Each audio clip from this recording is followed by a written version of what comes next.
Hello, my name is Carlo Garcia, and today I'll be talking about Module 11, titled Genderlect.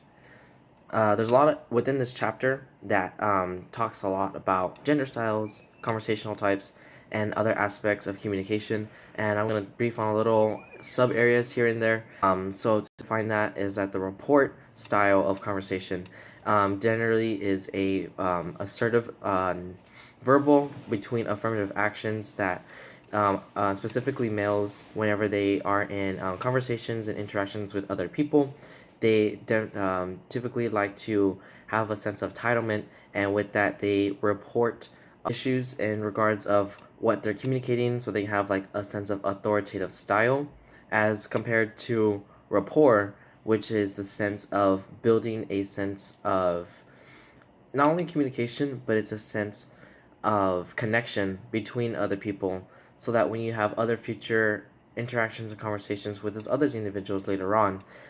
you have a sense of rapport that you guys are on the same level, you guys can communicate well, and there's good vibes between each one of y'all. The next section does talk about cross-cultural conversations. That specifically between the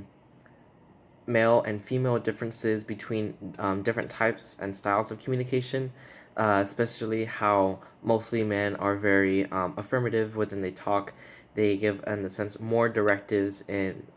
as compared to actually connecting with other individuals. And for females, was connecting and getting a sense of rapport, essentially, and being able to connect with them, that they also come off a lot more emotional, in the sense that they are able to communicate with others on this level, which most people can generally relate to, and more people are actually a little bit more comfortable in talking and speaking with females, because they give off a sense of good vibes, as well as they can connect with other audiences and different types better.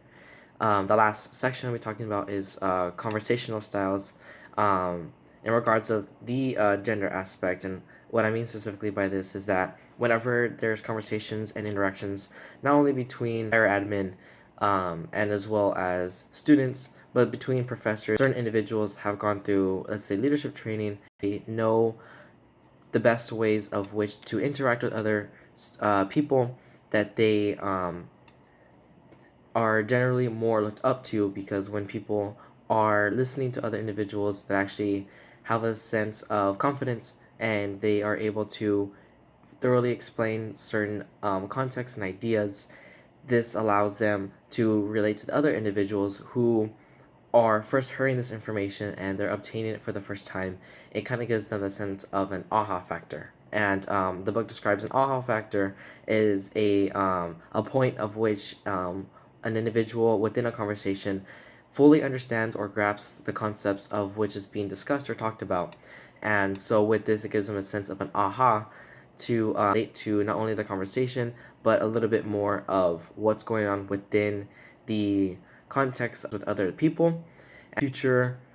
events and social events, as well as other opportunities to network and get yourself out there. You're also able to relate with them on a deeper level, in the sense of being empathetic and understanding that sometimes other people in certain situations may not be either the most confident or they may not be the most prideful, but whenever they are in the sense comfortable and they've learned to either adapt, or they've learned certain communication styles and networks that allow them to best communicate with other individuals, giving them the opportunities not only to go out there and fully be a little bit more of themselves, but to also express and to develop future networking communications, as well as leadership styles, and going out there and putting your first foot forward. In conclusion, from my understanding from Module 11, it deals a lot with the art of being able to understand other people, as stated before, having an empathetic stance and being open to not only change, but connectivity and interconnectedness with other individuals, able to understand when people are expressing their emotions, their feelings, and how they're feeling, and being able to connect with other individuals whenever the time gives it. My name is Carlo Garcia, and thank you.